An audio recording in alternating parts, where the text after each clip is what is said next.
Before I get into my remarks, I just want to note that I read, as you did, in the New York Times very recently, that the New York Yankees, who I adored when I was a young child, largely because of the example of Lou Gehrig and his stamina, New York Yankees won another $300 million in tax-free bonds to support the new stadium.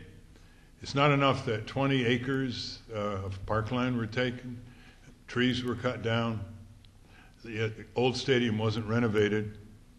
It's not enough that they've already received taxpayer subsidies for entertainment, which I don't think taxes should be used for. At the same time, I just got another review of the physical structure of New York City public schools and the clinics and the libraries and the need for rebuilding the bridges and highways and the public transit, modernizing a lot of the public works and under the roads, the sewage treatment plants and the drinking water purification plants. But there's not enough money for these necessities, but there's enough money for the New York Yankees and George Steinbrenner.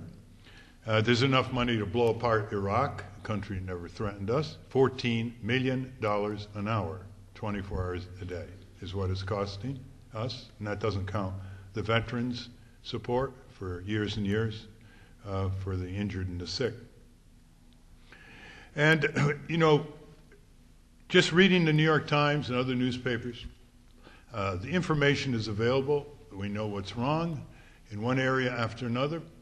We also have a pretty good sense that we have solutions all over the place, whether it's for energy, for tax reform, for health insurance, for affordable housing.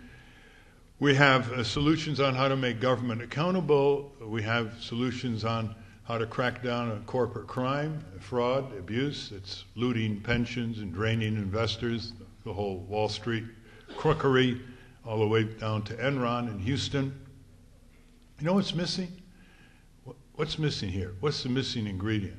It's us. We're the missing ingredient.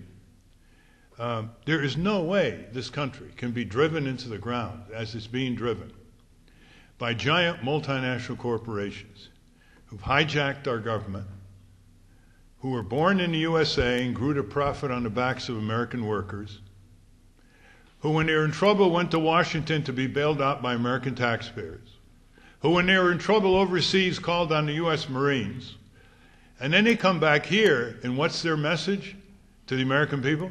We're out of here with your jobs and industry to fascist and communist dictatorships abroad who know how to keep workers in their place.